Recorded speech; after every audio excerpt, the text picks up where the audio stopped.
Ayoung mother obsessed with murder and male sacrifice who stabbed her on-off boyfriend 5 times with a kitchen knife while dressed in clown makeup has been jailed for 11.5 years.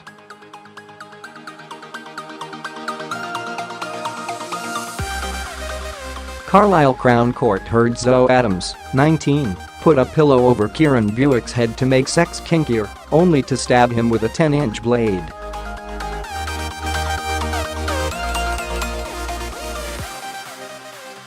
She admitted stabbing Mr Bewick and causing him grievous bodily harm, but told the trial of issue she had no memory of the stabbing and claimed it was an overreaction after the teenager started kissing her against her will.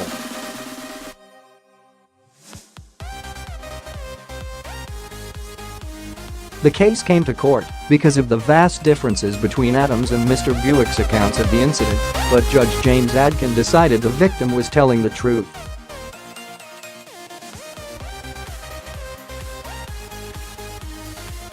He branded her cruel and sadistic while the court also heard disturbing images were found on her iPhone, including one of a blood-covered woman with the caption, "Murder is like a bag of chips, you can't stop after just one."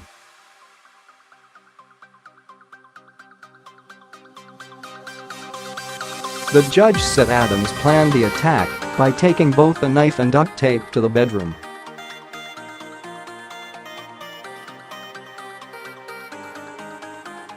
He told a weeping Adams, "You had decided to cause serious harm to Mr Bewick during sex."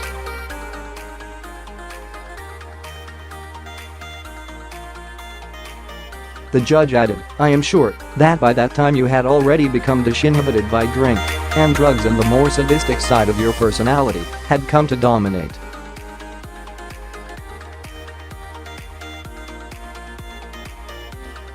In his victim impact statement, Mr Bewick said he had struggled to sleep since the attack, which left him with a collapsed lung and pneumonia.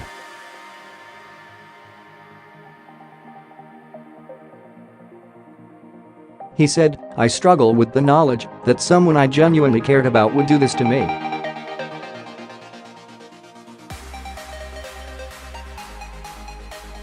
Just after I got out of hospital, this thought played on my mind a lot. But having had time to think about it, I am convinced that she planned it."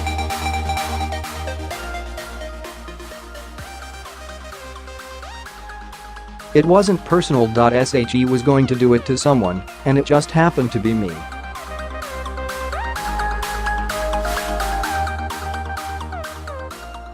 Strangely, that makes it easier to deal with. He said he would be scarred mentally and emotionally for the rest of his life, adding, "I have always had a fear of clowns and Zoe knew this."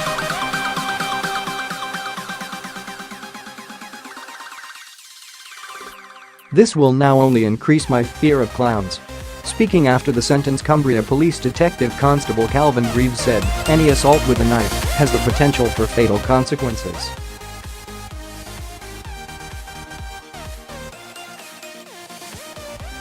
In this instance, the young victim of this callous and violent attack has been very fortunate to escape with his life.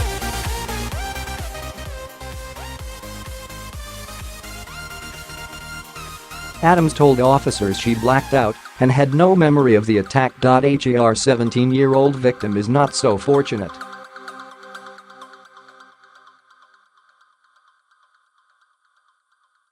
He will have to live with the physical and mental scars of Adams' actions for the rest of his life.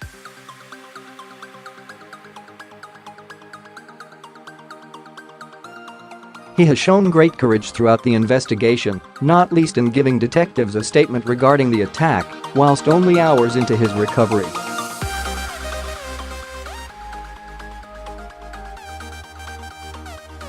Other messages found on Adams' phone included one stating, "I don't think about males unless said male is strapped up and being used as a human sacrifice. You should be grateful you are not part of it."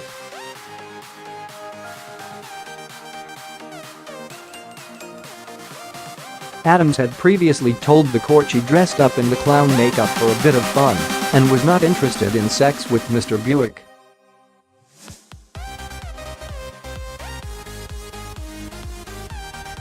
Defense barrister Dan Travers said Adams had told a probation officer the makeup was supposed to make Mr. Bewick laugh.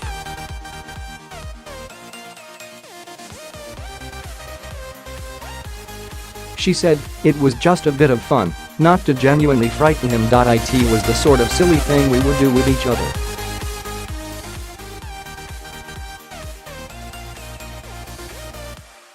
Adams told the court she got into bed next to Mr. Bewick and they cuddled. She added, "He started to kiss me neck."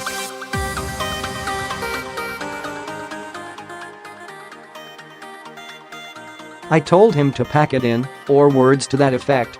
"He then touched her shoulder but she panicked," she told the court.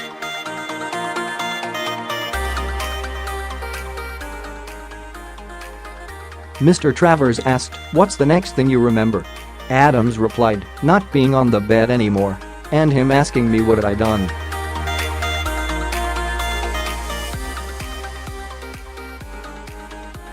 She had no memory of stabbing Mr. Bewick. Nor could she recall putting the knife in the kitchen sink.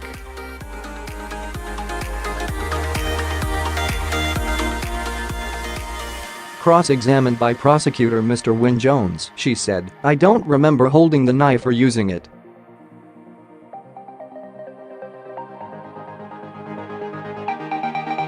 She said she only vaguely remembered going down the stairs. The court heard Mr. Bewick had told her that a barefoot clown was his worst nightmare in a text message.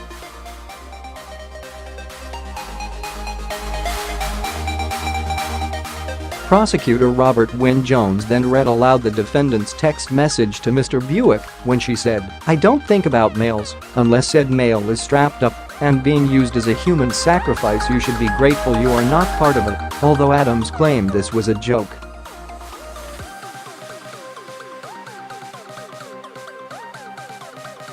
Adams admitted drinking vodka and smoking cannabis before the attack and said she had no memory of the stabbing at her home in Wigton, Cumbria, last July.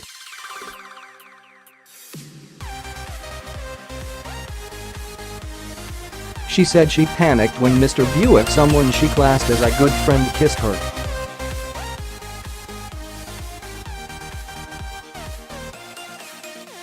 Adams told the court her next memory was of him standing before her, seriously injured, and asking why she stabbed him.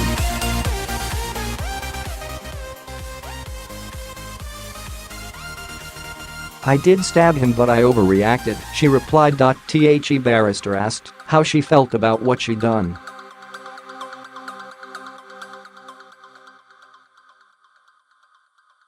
"I can't really believe it," she said. "I considered him to be one of my best friends.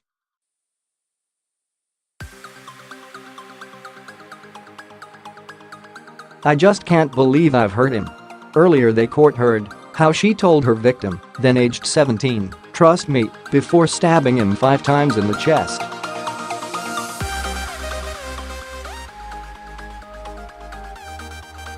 Mr. Bewick, now 18, said Adams used the knife after asking him to put a pillow over his face before having sex.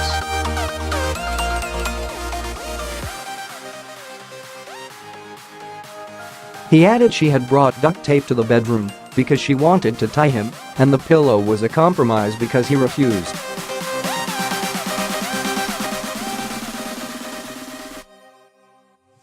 Mr. Bewick suffered what Judge James Adkin said were life-threatening injuries: 2 stab wounds to his chest, as well as cuts to an arm, a leg, and his hand.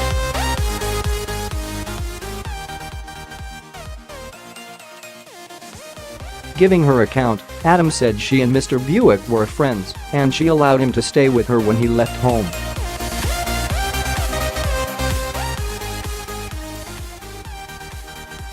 They shared an interest in writing, and he had published his own dark fantasy novel called Ascendance.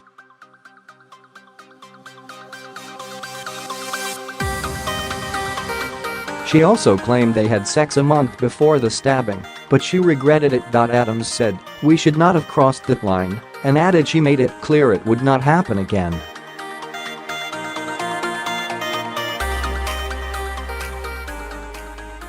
Mr. Travers asked Adams, who was being treated for depression, about her attitude towards sex, and she told the court it gave her panic attacks.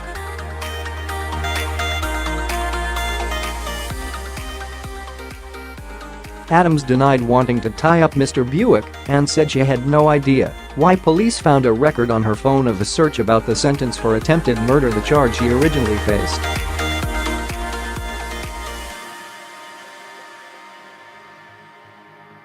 Mr. Travers then quizzed Adams about 14 gruesome images police found on her iPhone.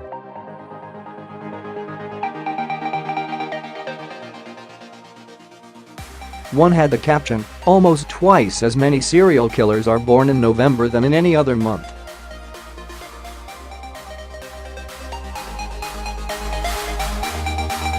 Adams said it was a tasteless joke, adding that she had a relative born in that month.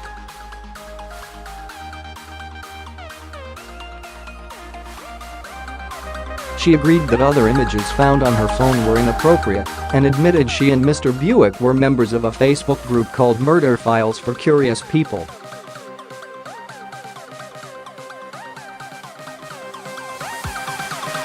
Adams also denied having any interest in sexual violence and said she kept a knife under her bed for protection because she lived alone.